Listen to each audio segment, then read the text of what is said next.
Il faut na sa checking lelo. Mbisa okaka na sombite, makaya na sombite, mbisa mai na sombite na ibitende no. Yo yebite que ça mais comment la Canada? Ah bon? Loban na Noaïda. Et pas maman Espérance vous Ndofi kuna nya Césari. Attends, je demande. Bienvenue chez Espérance Ndofi. Épicerie mondiale et café. Maison Espérance Ndofi, Congo na kati ya Canada. Olingi kolamba na loboko ya ba femme africaine, yaka nyoso ezali. Bankulu, crevette, makenena, wangila, mbika, ndakala, kuanga ya pene. Pona ko pikili kibwanzoto, makasu, ngadiadia pekimbi olongo. Nous sommes au 89 boulevard Saint-Raymond, Gatineau, Québec, au Canada. Olambi, Topesio. Aïda, oui, vous êtes intéressante. Vous avez la Kinshasa, moi, je m'accamole na Canada. Nga soki naza na mega, nakoma chika Aïda, il y a comme la maman encore.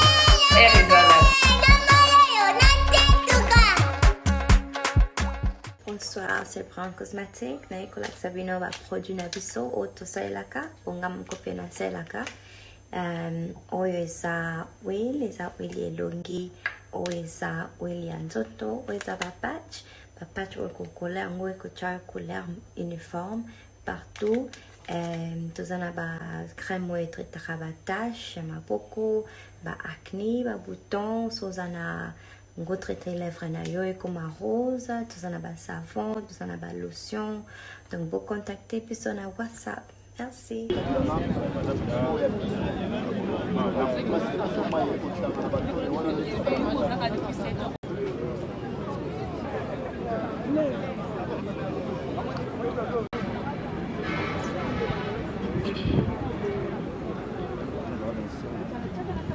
Voilà, quand on a eu Bino, toza lelo na sorti accord il y a actrice Nabiso Diana Makila oya tika Kibiso et lelo tozo mimsanzo to mowe m'a exposé corps et par après m'a tika na dernière demain on a eu dans la signature il y a Necropole 2 voilà mais les artistes Bazali et je suis avec Aigle Junior Kumbozo donc moi il y a artiste il y a Mboka Namiso Congo et puis l'an de couleur il y a Sinark il y a président Caleb Tokebana et je ne pourrais pas passer donc retournez-moi des questions vite fait à moi interview par rapport à sa relation personnellement avec Diana Makila et puis Nande Botsek et Leki et tout Junior bonjour mes condoléances.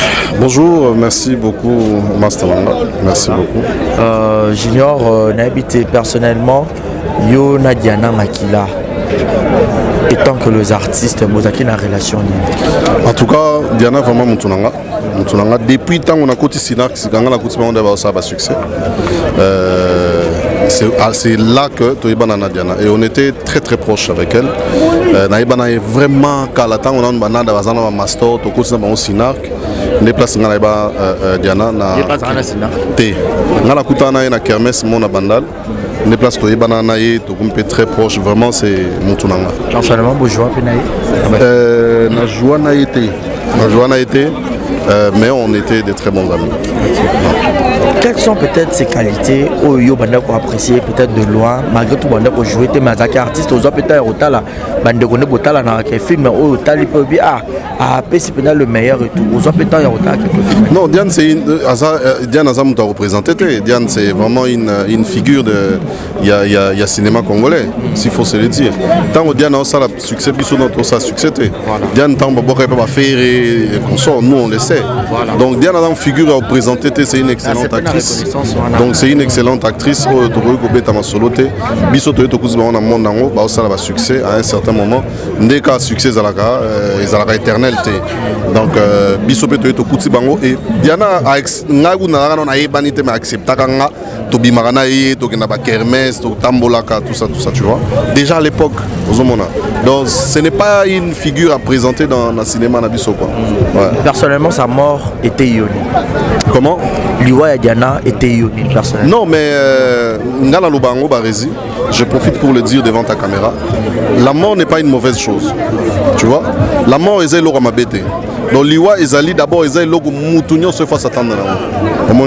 Ezan zela to kende. Et qui peut acheter, qui peut tailler, qui peut succéder. Ce qui nous a côté et coquille yo tigali biso to continuer. Biso pe ngala biso to kokato. Donc pour nanga Liwa ezan zela oyo. C'est vrai que ceux qui m'ont accueilli, Bibelobito les lamba la ponani parce que ça la capacité que mutozagi na ye na mukili to mona na souté. C'est qui est vrai, mais en soi ponaye accueilli ko paiement na misala na oya sala. Voilà. Voilà, merci beaucoup Junior Lelo tozo bimsanzo ta monwa ipe toke ko bunda. Ozape awa na habité un mot et pas la fanatique au baranda ko linga Diana plus makasi et Diana atiki bana. Na habité ozara homme de Dieu. Moi momoko oyo kozala moi mot de réconfort on a déjà pour Nabana, on va voir c'est que l'organisation, Yamon Nabiso et Kosala, nous serons là pour apporter des idées et pour participer activement Nabana au Batikali de manière directe ou de manière indirecte. De deux, Nalingina Yebisa fan Nabiso Balinga Kabiso, pas intimider Bisote. Vous comprenez? Et comme on dirait, ceux qui artistes, comédiens, Koufi, Moutouma, Babimana, TV, Net, prophète, Yé, Ayara, prophétisara, Mabé, Net, Tigara, Yé, Tigali, Moutouma, Tigali, moi, si Nem Dakoufa, Mbale, Mdakoufa. Nana, Ewe, Sabino, d'abord, c'est un faux prophète, parce que jamais au Yoga Tangi, ma Bible, un Ratsama, Naï, Makamouya, Lobarizana, sensité, Olo, Mamiou, Atamou, Bimana, Sougama, et tout ça, Biso, en relation, Mamiou, en relation, donc il ne sait pas justifier bibliquement ce qu'il dit, c'est un faux prophète. Azo a profité de la malheur, Batum Souba, Louga, succès, même place à Louga, la succès. C'est parce que ma succession à mort alors combien de gens meurent à l'est dans l'est du pays? Combien? Pour chaque jour 8 9 et tout parce qu'il y a un problème. Est-ce que ça veut dire que parce que nous sommes des vedettes, tu vois. Mais Moutou a profité de la artiste, c'était pour dire que Moutou Rolanda. Biso, on a informé officiellement que l'artiste est Kokufa Kaka. Kokufa dans le sens que pour Bino prophétiser. Ça veut dire que Kokufa Kaka. Vu que la mort est naturelle. Et naturel, ça veut dire qu'un jour je mourrai na Kokufa, un jour pe Moutou Moussou pas Kokufa, un jour ata olobi que ngai na Kokufa te na la 100 ans. Problème est yo zana 100 ans et ali comme ma bête. Mais moi je vous dis que l'homme meurt toujours. Quel que soit ce qui peut arriver, l'homme finira par mourir. Donc biso artiste et comédien, tozo kufa et ça normal. Mouto ya koleka tek na TV, na koleka na émission ngana yo, comme ça to prouver biloko bibliquement. Il y a des faussetés à makambo ya lobby, o eza biblique té. On a choqué. On a choqué comme on a un homme qui se dit prophète, qui parle de choses qui ne sont pas bibliques. Voilà. Comment yo loba prophète mozo kamoliwa. Voilà. Est-ce que yé mouto loba bonga kufate? C'est ça. Jour à kufa to loba nini? Poka bembe yo ka te jour à kufa ye fallait to ya pnato bete bambata. Ah pour biso et ça normal Diana Belli Nzamba Bengiye akufia kei soki pe Nzamba robenga moko na biso lisusu is gloire à Dieu Bible lobi na circonstance nyonso tozongi sa lokume pa Nzamba yoko ya te olobage o te ngana lobi soki toke sambela na kinsuka te o ba pacte moko ba signa ba misusu siko oza stable te ba tumsusu ba simba ba kisi na Pointe Noire ba misusu mami atamoko sala pacte na biso papa est-ce que Marambo est vraiment quel bouzoba et vous voulez que biso ba ton maturité bo mikolo net biso ton ni ma bêtise en ngwa bozomona vraiment je suis désolé à nos fans ne suivez pas ces gens-là. Namoni batobele ba tinde langa ba lien tout ça. Botinde langa ba lien buzo ba na te. Ba prophète buzo ba na lingi ba ngoti. Voilà. Merci beaucoup. Merci beaucoup. Donc Lukawa après matanga to solo là. Alors ba prophète botika pe bongo na martelé vite fait sur ça. Et ça l'a trop bien té. Les le roi na faiblesse ya bandeko bino boromo comme sango le quoi ba arme na bino moro boya lukako tout cas sur bandeko et ça a trop bien été. Nous continuons toujours avec le séance des interviews avec les artistes. Voilà. Liwa ata diabolo mutasepela na ngwa zate ouais bon ce connaît tinde ona biso Diana otake mama atiki no bana et ça passe en ndengeni ça la passe makasi ça la passe bon ata nazwa ki vraiment temps ya kozala ndeko nanga te toyebana nde bato mosusu te mais otake grande sœur nanga et nepe na musala yaya na âge passe ya otala ke na zanzala na une fois na tournage à Bel Air une fois natalika ninga fandaka ngabi fandaka boy ngam na mesana sko bona tumbola yo fandaka au sekanae donc c'est une personne OK tozangie na famille artistique famille biologique pe bazangie parce que ba Diana ta ba médis makila ozalate atika dika Diana makila.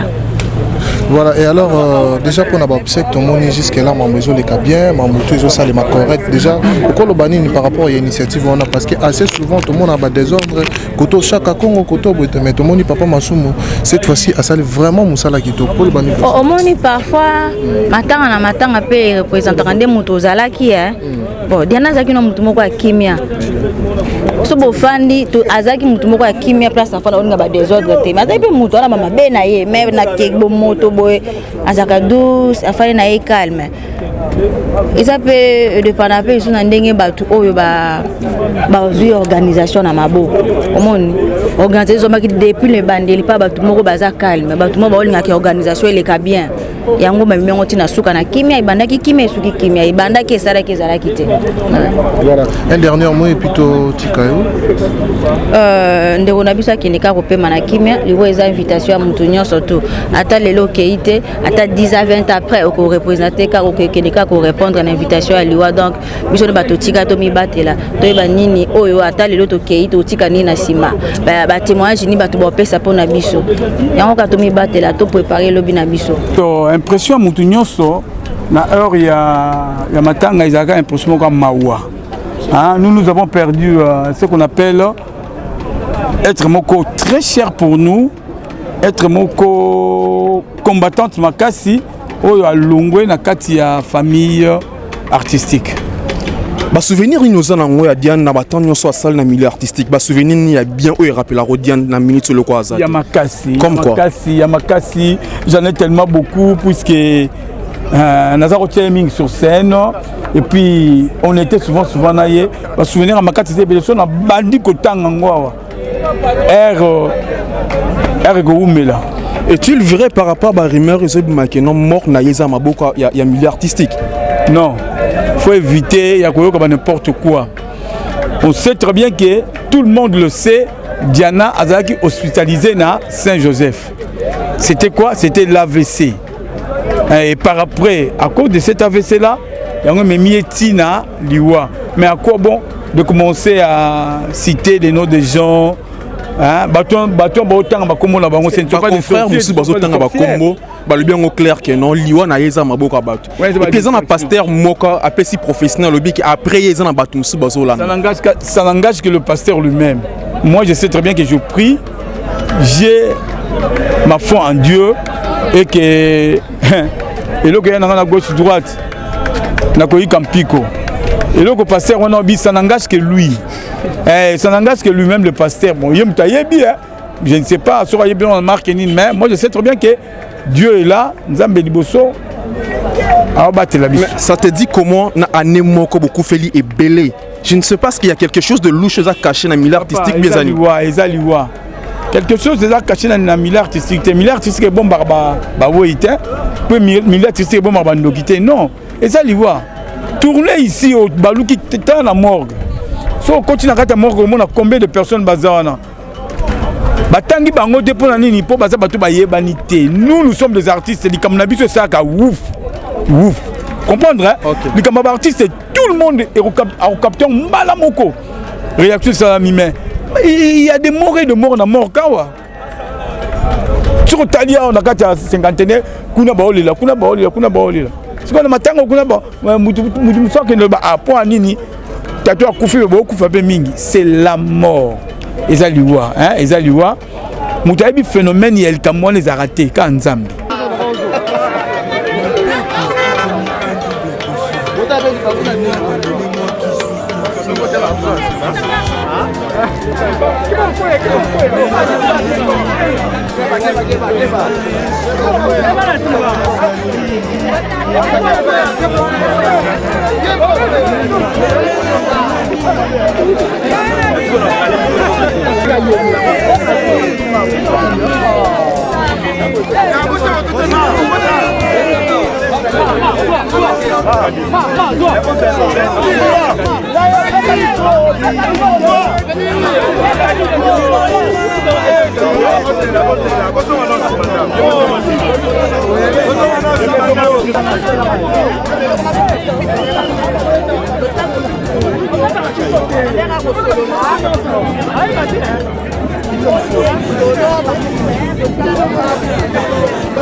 Parce que biso nyonso tosango oyo défendre nzambe pourquoi tozalaka na lamu kibo na lobi nzambe garder souffle vraiment ndenge na kotambola épargner na yango nyonso esimbami na ye c'est-à-dire biso eloko aloba na famille nzambe akonsole bango apesa bango kina parce que les têtes esalaka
ce soir à tous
Diana s'est lancée avec le président Cass. Après, elle est passée par le groupe Météo, le groupe Duce, avec plusieurs sollicitations par-ci par-là. Voilà, et pour finir, au sein du groupe Bella sur Bellevue TV, dont elle a réalisé son dernier film intitulé Tibal. Donc, le dernier film de Diana Matila a été au sein du groupe Bella avec Bellevue TV. Donc, c'est un peu ça sur le plan de la biographie de Nabiso Diana. Comme nous courons derrière la montre, nous allons juste recevoir un seul témoignage. Un seul témoignage. Après le témoignage, il y aura l'oraison funèbre par sa fille. Donc, la fille de s'apprêter déjà. Nous invitons juste une seule personne pour un témoignage. Ceux qui ont l'artiste, aux ala malamu. Ceux qui ont membre de la famille, aux ala malamu. J'espère que mille oiseaux moutopé, ma famille, Nina Diana. Nous, le Sogazali, si elle a un peu la force de venir témoigner, elle peut toutefois venir témoigner. Nous, le Sogazali, parce que à côtoyer Diana, Bazaki, Mingi Penaye, Milo, c'est une actrice comédienne, Sogazali, elle a la force, avec Koya peut témoigner. Tout au long de la carrière, na début, Diana n'a cessé de remercier beaucoup Maman Alinga. Maman Alinga a accompagné qui est vraiment la carrière na début. Na kopesa ye ba conseil na relaksa ndenge nini musala ezali parce que lorsqu'elle s'est lancée dans l'art ya mona ikaka a tourné kaka nzonzi bapesi ye mbongo na ye esili alors que maman Alinga elle a dit que c'était un travail, c'était un métier bando contacté il faut sikoyo yeba mosala yango abandi na nzonzi na maîtrisaki mosala yango bien que mais atenaki epa président Cass j'espère les érudits ou bien comme ça mais kuna bandaki sous formation malamu pour akola makasi na mosala na ye soki nini te moto mosusu aza disponible te de venir témoigner nous allons passer directement à l'oraison funèbre. Et si importante pour moi et votre soutien. Ma mère nous a quittés et ma vie ne sera plus jamais la même. Maman était pour moi plus qu'une porte d'entrée pour ces mondes de vivants. Elle était pour moi un modèle d'abnégation. Maman était ma confidente, ma meilleure. Maman était ma seule amie, mais comprenant même lorsque j'étais silencieuse. Une protectrice pour ma petite sœur, ma mère était mon sang. Comme c'est difficile de te conjuguer au passé. Maman, alors que tu es aujourd'hui encore plus vivant, plus vivant en moi qu'hier. Avec courage et sans fléchir, maman a su supporter les épreuves, les pleurs, les trahisons. Elle était toujours plus forte qu'avant.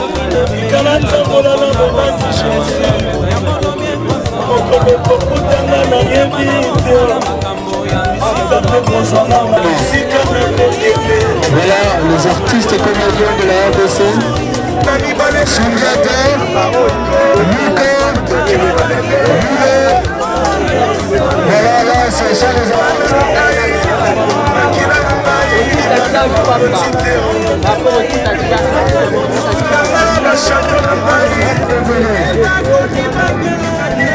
Amour, merci Olivia Kala, nous sommes de la adresse. Voilà.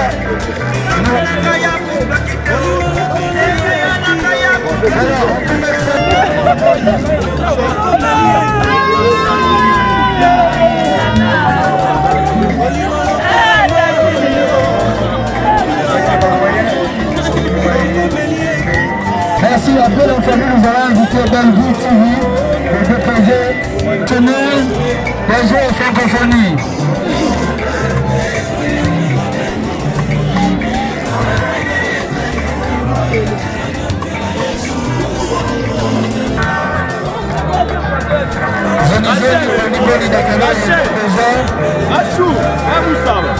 Voilà, il y a déjà des présents, Gaston, Lola, avec Zoé Tibi.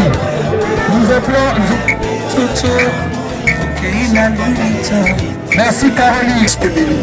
Osengi na bino kobana na papa masumu na baresponsable nyonso ya bassociation ya baartiste soki boza bon na baartiste bosunga biso soki c'est vrai boza bon na baartiste à l'exception ya aucune association.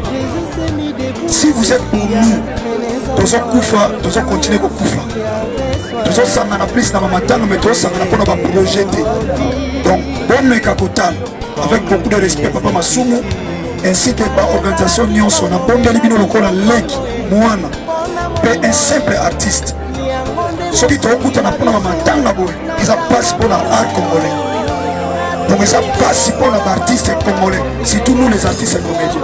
Et on a saigné soki bokoki commettre fin d'abord na badésordre to mpe na incompréhension oyo aza mpona biso, ce qui veut dire akosunga biso baartiste comédien.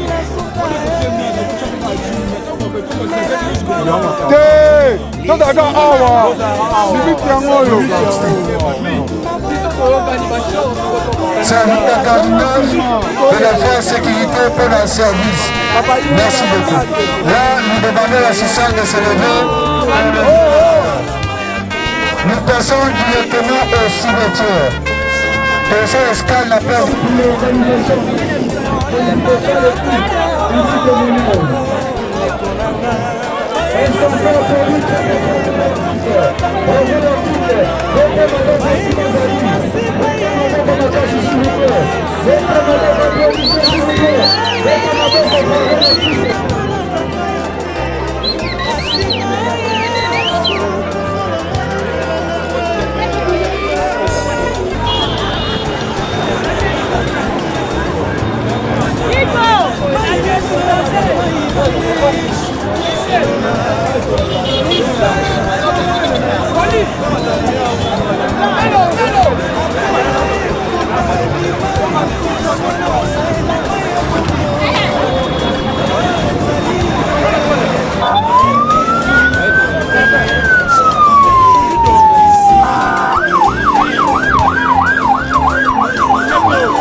baza kokumisa bango yango nga na poni na yembeli mokeli na ngai ye oyo asala ya minene na bomoi na nga sikisanga mabe ashanja bomoi na nga lolenge ya kozala nga sara ye abongola bomoi na nga o yesu yo e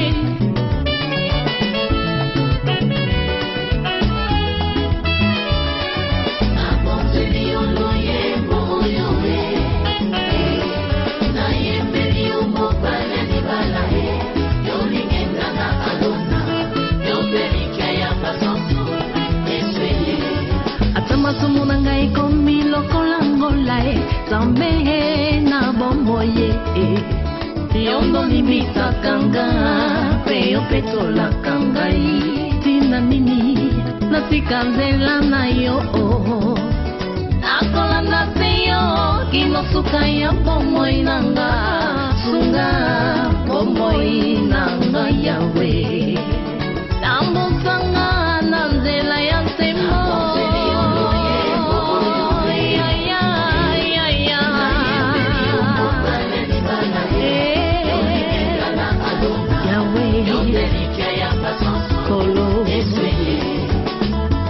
Yona papa bozali moko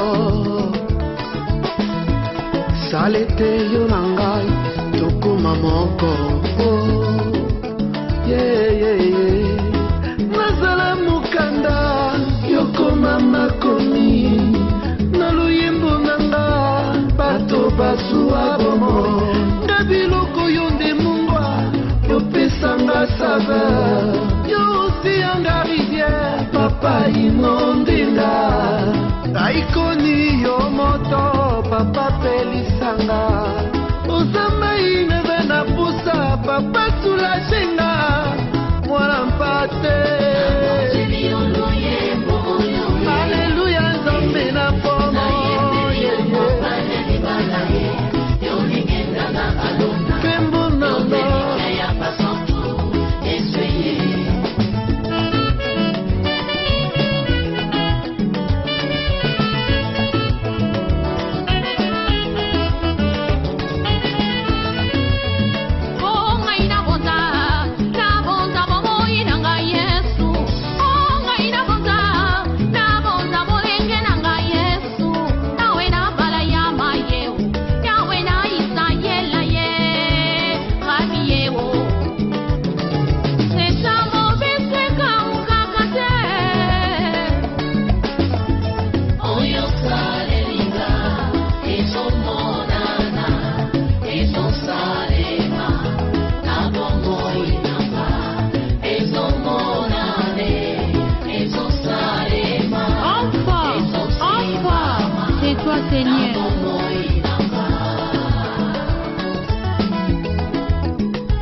Exemple TV Kitoko, rien à dire. Abonnez-vous massivement sur Exemple TV. Batou Bolinga Nada, encore comme il y a 100 périques, il faut vous s'abonner. Vous s'abonner à Exemple TV. C'est Exemple TV. Vous s'abonner à la chaîne YouTube. Exemple TV Kitoko, rien à dire. Il y a un exemple à suivre, cette fois-ci Exemple TV. Si on voit un exemplaire en autres, il y a s'abonner. Exemple télévision, c'est vraiment un exemple à suivre. Il n'y a pas de polémique, il n'y a pas de conneries, il n'y a pas de... C'est vraiment... Il y a dans la lignée, il y a dans la nzela.